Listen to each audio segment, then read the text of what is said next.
Hello everyone and welcome to IFS. तो आज की इस लेक्चर में हम एक कंसेप्ट लेकर आए जिसका नाम है रेडिकल हाइब्रिडाइजेशन। एक्चुअल में हाइब्रिडाइजेशन तो सबको निकालने आता है, ठीक है। sp3, sp2, sp ये क्या है, हमारे सारे हाइब्रिडाइजेशन है। उसके ऊपर हम क्या निकालते हैं, फिर ज्योमेट्री भी निकाल सकते हैं। उसका फॉर्मूला तो सबको पता है, लेकिन स्टूडेंट्स कहाँ पर कंफ्यूज होते हैं भाई, जहाँ पर रेडिकल इन्वॉल्व होता है। जब भी रेडिकल जैसा कोई मॉलिक्यूल मिले आपको, फॉर एग्जाम्पल CH3 के ऊपर कोई रेडिकल दे दिया या कार्बीन वगैरह, ये सारे रेडिकल्स के आपके एग्जाम्पल्स है। अगर इनमें आपको कोई बोले कि आप हाइब्रिडाइजेशन निकालो तो स्टूडेंट्स को वहां पर बहुत ज्यादा कंफ्यूजन होती है, ठीक है। तो आज हम क्या करेंगे, सिर्फ 3 पॉइंट्स लिखेंगे जहां से आपको आपके आंसर्स मिल जाएंगे, जहां से आप इजीली आपका रेडिकल हाइब्रिडाइजेशन निकाल सकते हो। ओके, अब शुरुआत में क्या करेंगे, सबसे पहले जो नॉर्मल आपका हाइब्रिडाइजेशन वाला फॉर्मूला है ना, वही लिखते हैं और पहले वो हाइब्रिडाइजेशन कैसे निकालते हैं वो देखते हैं, ठीक है। तो यहां पर देखिए, अगर मुझे हाइब्रिडाइजेशन निकालना है तो हम क्या करेंगे, हाइब्रिडाइजेशन का फॉर्मूला क्या आता है मेरे पास भाई, 1/2 into bracket number of valence electrons on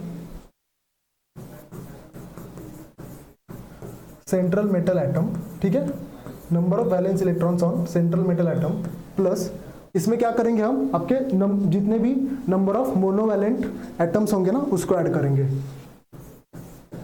number of monovalent atoms. अब मोनोवैलेंट का मतलब क्या है, आपका हाइड्रोजन हो गया, फ्लोरीन, क्लोरीन, ब्रोमीन, ये सारे कैसे सिंगल बॉन्डेडली ये होंगे ना, सेंट्रल मेटल के साथ अटैच होंगे, तो इसको हम कहेंगे मोनोवैलेंट एटम्स। अब इसके ऊपर आपके पास अगर कॉम्प्लेक्स पे कोई साइन हो तो वो भी यहाँ पर इंपॉर्टेंट है। फॉर एग्जांपल आपके पास निगेटिव चार्ज दिया है तो वो आपको ऐड करना है, अगर पॉजिटिव दिया होगा तो आपको माइनस करना होगा, ठीक है। Plus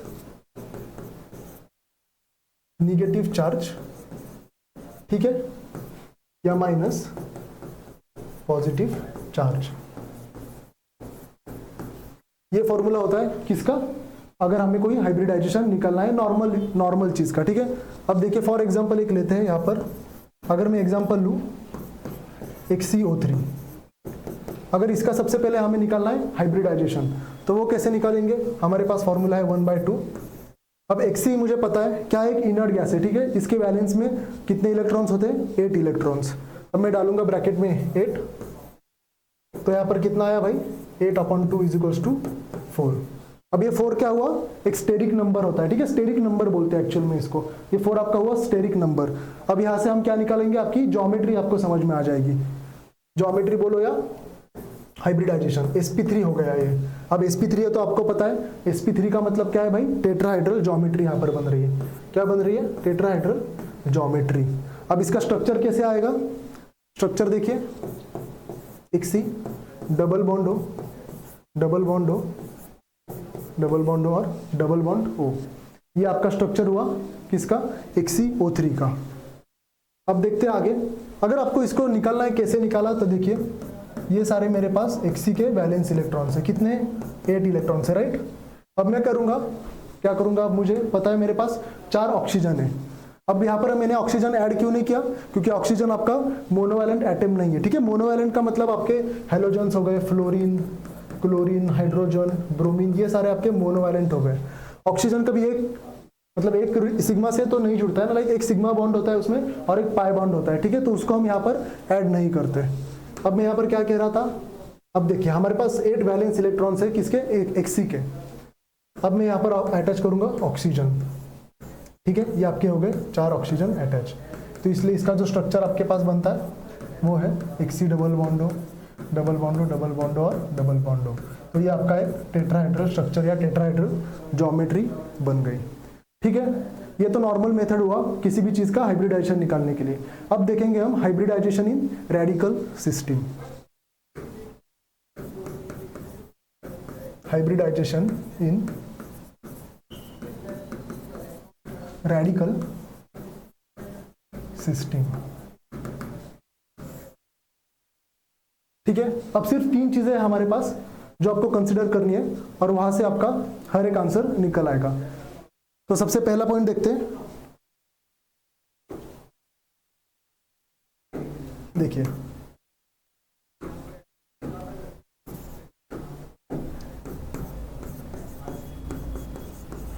central atom must contain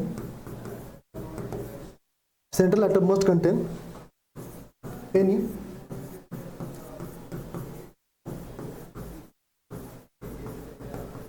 electronegative element. ठीक है, central atom must contain any electronegative element.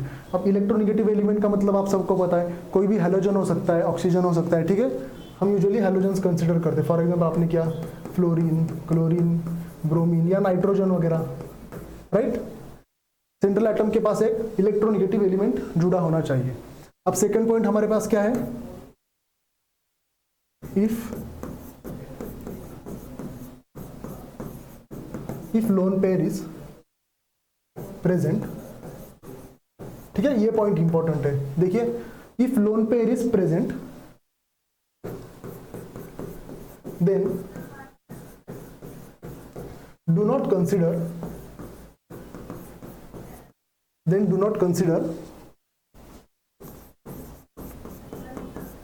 radical in hybridization।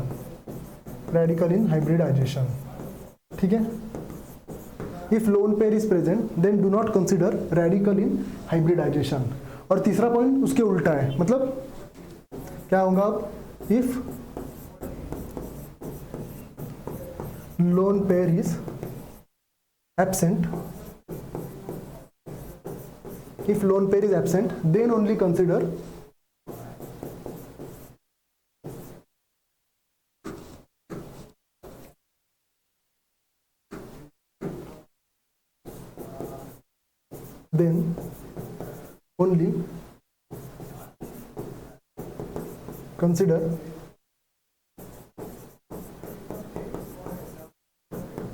radical in hybridization।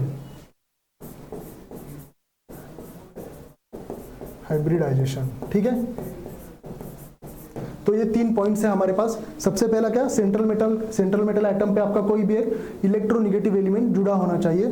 Second point क्या है, अगर उस पे लोन पेयर है तो आप रेडिकल को कंसीडर नहीं करोगे। ठीक है, सिर्फ आपको लोन पेयर को देखना है और हाइब्रिडाइजेशन निकालना है। और थर्ड पॉइंट है कि अगर लोन पेयर नहीं है, सिर्फ रेडिकल है, तो आपको रेडिकल को कंसिडर करना है और आप हाइब्रिडाइजेशन निकाल सकते हो। अब देखेंगे एग्जाम्पल्स इसके आगे। अब कुछ एग्जाम्पल्स करते हैं, फिर आपको समझ में आ जाएगा। ठीक है, अगर मैं बात करूं यहाँ पर CF3 की, ठीक है, अगर आपको पॉइंट समझ में आ गए तो आप डायरेक्टली आप क्या करोगे, इसका हाइब्रिडाइजेशन निकाल लोगे, राइट। देखिए, अगर मैंने ऐसे ड्रॉ किया CFF और ये मेरे पास रेडिकल है।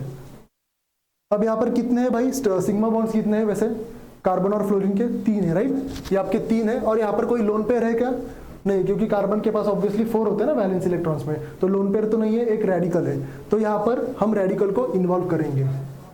रेडिकल को इन्वॉल्व किया तो कितने हुए, 1 2 3 एंड 4, मतलब आपका स्टेरिक नंबर 4 हुआ। इसका मतलब यहाँ पर कितना हुआ, हाइब्रिडाइजेशन आपका क्या आएगा, हाइब्रिडाइजेशन आएगा आपका sp3। ठीक है, आपका हाइब्रिडाइजेशन आया sp3, क्योंकि यहाँ पर क्या किया हमने, रेडिकल इज इन्वॉल्व्ड। ठीक है, रेडिकल इज इन्वॉल्व्ड। अब और एक क्वेश्चन देखते हैं।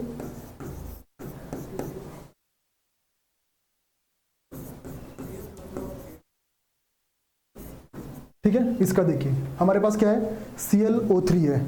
अगर आपको कंसेप्ट समझ में आ गया तो आप एक काम कीजिए, वीडियो को पॉज कीजिए और फिर इसको ट्राई कीजिए। अब देखिए, Cl है मेरे पास और 3 ऑक्सीजन है। अब एक काम करते हैं, Cl मुझे पता है कितने होते हैं, क्लोरीन के पास वैसे वैलेंस इलेक्ट्रॉन्स 7 होते हैं, राइट।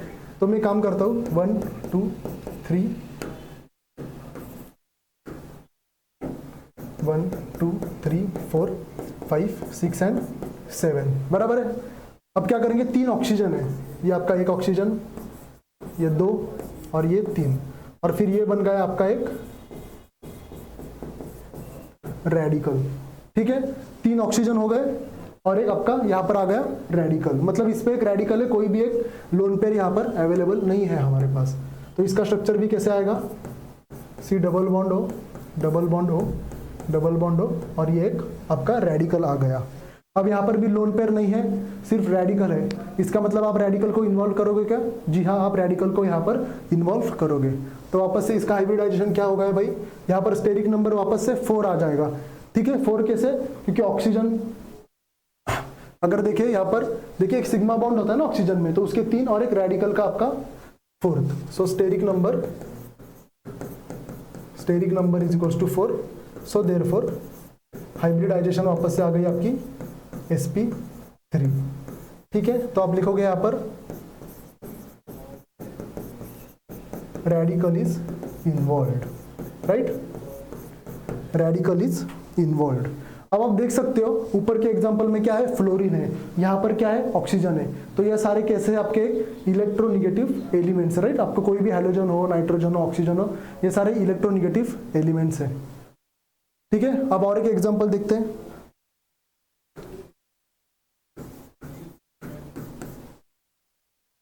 अब मैं ड्रॉ करता हूं ClO2। ठीक है, वहां पर हमने क्या किया था?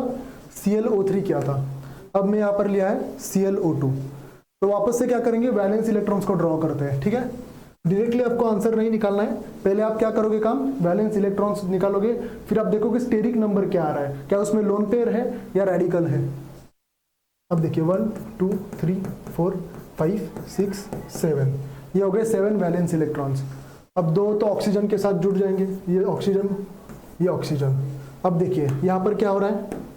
ये जो है ये आपकी बन गई लोन पेयर, और ये बन गया आपका एक रेडिकल। ठीक है, अब क्या ये रेडिकल इन्वॉल्व होगा हाइब्रिडाइजेशन में? बिल्कुल नहीं होगा। तो हम कैसे करेंगे इसको ड्रॉ? अब देखिए ये मेरे पास क्लोरीन है, ये आपके ऑक्सीजन हो गए, ये आपका लोन पेयर हो गया, और ये आपका एक ये रेडिकल बन गया, राइट? तो अब यहां पर क्या आएगा आपका? हाइब्रिडाइजेशन। हाइब्रिडाइजेशन यहां पर आएगा आपका sp2। ठीक है, एक एक ऑक्सीजन के आपके सिग्मा बॉन्ड 2, मतलब स्टेरिक नंबर आपका 3 है, राइट? यहां पर स्टेरिक नंबर 3 कैसे? ऑक्सीजन के एक एक सिग्मा बॉन्ड, यहाँ पर 2 हो गए, और एक लोन पेयर हमने यहाँ पर कंसिडर किए, रेडिकल को यहाँ पर कंसिडर नहीं किया है। तो आपका स्टेरिक नंबर 3, इसका मतलब आपका बन गया sp2 हाइब्रिडाइजेशन, राइट? अब और एक देखते हैं यहाँ पर एग्जांपल, लास्ट वाला। अब मैंने लिया NO। ठीक है, मेरे पास है NO। अब मुझे पता है NO के आउटर मोस्ट में, नाइट्रोजन के आउटर मोस्ट में कितने होते हैं भाई? 5 होते हैं ना वैलेंस इलेक्ट्रॉन्स। तो देखिए नाइट्रोजन के आउटर मोस्ट में है 1 2 3 4 और 5, ये 5 मैंने निकाले। अब मेरे पास है ऑक्सीजन। अब ऑक्सीजन वापस से यहाँ से जुड़ जाएगा ऐसे, राइट? अब यहाँ पर क्या, ये आपकी लोन पेयर बन गई, और ये आपका वापस से एक रेडिकल यहाँ पर फॉर्म हो रहा है। ठीक है, ये आपका एक रेडिकल फॉर्म हो रहा है। तो क्या यहाँ पर एक रेडिकल वापस से पार्टिसिपेट करेगा हाइब्रिडाइजेशन में? नहीं करेगा। आपको यहाँ पर क्या करना पड़ेगा? फिर लोन पेयर को कंसिडर करना पड़ेगा। अगर यहाँ पर लोन पेयर कंसिडर हो रही है, इसका मतलब इसका स्टेरिक नंबर क्या होगा? स्टेरिक नंबर यहाँ पर 2 हो गया। अब 2 कैसे आया? नाइट्रोजन और ऑक्सीजन के बीच में एक सिग्मा बॉन्ड है, राइट? स्टेरिक नंबर में हम क्या सिर्फ सिग्मा बॉन्ड से कंसिडर करते हैं। तो नाइट्रोजन और ऑक्सीजन का एक स्टेरिक नंबर और एक लोन पेयर, ऐसे करके आपके स्टेरिक नंबर 2 आ गई। स्टेरिक नंबर 2 मतलब यहाँ पर आपका जो हाइब्रिडाइजेशन है वो आएगा sp। ठीक है, तो आप लिख सकते हो यहाँ पर नो रेडिकल इन्वॉल्व। ठीक है, नो रेडिकल इन्वॉल्व। तो इसी तरीके से हम रेडिकल हाइब्रिडाइजेशन निकालते हैं। बहुत आसान है, प्रैक्टिस करो ऐसे क्वेश्चंस को, एग्जाम में पूछे जाते हैं, सेट हो, नेट हो या गेट में 100% कभी ना कभी इसके ऊपर क्वेश्चन आता ही है। ओके, तो आज के लिए इतना ही, फिर मिलते हैं अगले वीडियो में। Once again happy learning.